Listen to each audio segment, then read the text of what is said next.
Nabi Muhammad di Mekah, ada satu orang namanya Utsman bin Talhah. Utsman bin Talhah saat itu seorang kafir yang betul-betul jahat kepada Rasulullah SAW. Dan dia ini turun-temurun diberikan kehormatan untuk menjaga pintu Ka'bah, yang pegang kunci Ka'bah dia. Setiap hari Jum'ah, pintu Ka'bah itu dibuka, dipersilahkan semua orang yang ingin masuk. Satu kali Nabi Muhammad ingin masuk, maka dihadang oleh Utsman bin Talhah. Ketika dihadang, engkau Muhammad nggak boleh masuk. Kenapa? Aku mau masuk.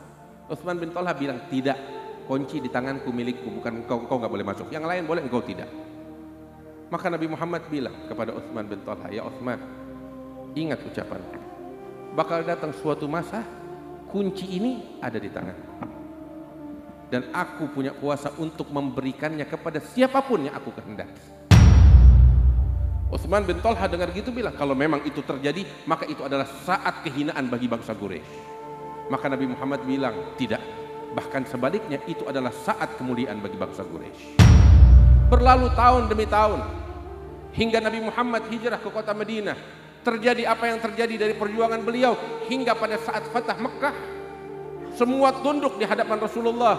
Nabi katakan kepada sahabatnya, aku ingin masuk ke dalam Ka'bah. Beliau memanggil Ali bin Abi Thalib, ya Ali, pergi ke rumah Utsman bin Talhah, ambil kunci Ka'bah darinya. Utsman bin Talhah bersembunyi ketakutan, takut Nabi Muhammad balas dendam kepadanya. Datang Ali bin Abi Thalib, dipanggil, ya Utsman, engkau dipanggil oleh Rasulullah dengan membawa kunci Ka'bah. Datang dengan hina dan rasa malu ke hadapan Rasulullah SAW.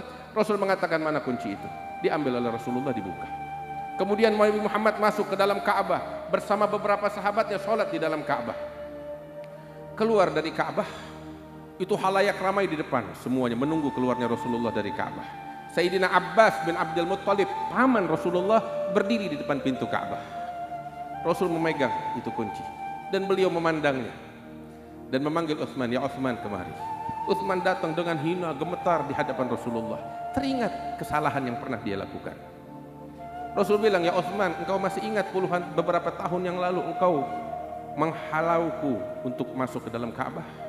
Utsman dengan menunduk mengatakan, iya ya Muhammad. Dan ingat apa yang pernah aku ucapkan, bahwasanya akan datang masa kunci ini di tanganku, aku yang berkuasa dan aku akan memberikan kepada siapapun yang aku kehendaki. Engkau ingat itu? Utsman dengan rasa malu dan gemetarnya, beliau katakan, iya aku ingat ya Muhammad. Sayyidina Abbas dengar begitu, bilang, ya Rasulullah, ini saat kemuliaan bagi kami Bani Hashim. Kami telah dimuliakan dengan mengurus Zamzam, Sigayah dan lain sebagainya. Muliakan kami dengan memegang kunci Ka'bah ini. Maka Rasul sallallahu alaihi wasallam mengatakan, innallaha ya'murukum an tu'addul amanati ila ahliha. Allah telah berfirman agar kalian menyampaikan amanat kepada pemiliknya. Persaksikan wahai halayak ramai, kata Rasulullah, kunci ini aku kembalikan kepada Utsman bin Talhah. Lihat, nggak menyimpan dendam di dalam hatinya. Beliau katakan, khudh ya Utsman, khalidah talidah. Ambil kunci ini, abadi selama-lamanya, untuk engkau dan keturunanmu ila yaumil qiyamah, la yanzi'uha minkum illa zalim.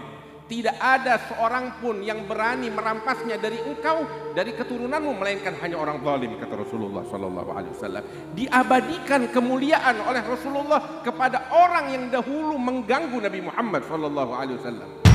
Lihat, sosok yang mulia, teladan yang agung, manusia yang dimuliakan oleh Allah Subhanahu wa taala, panutan kita, akhlak yang mulia. Hati yang suci, hadirin yang dimuliakan Allah. Hati yang bersih, yang gak menyimpan dendam.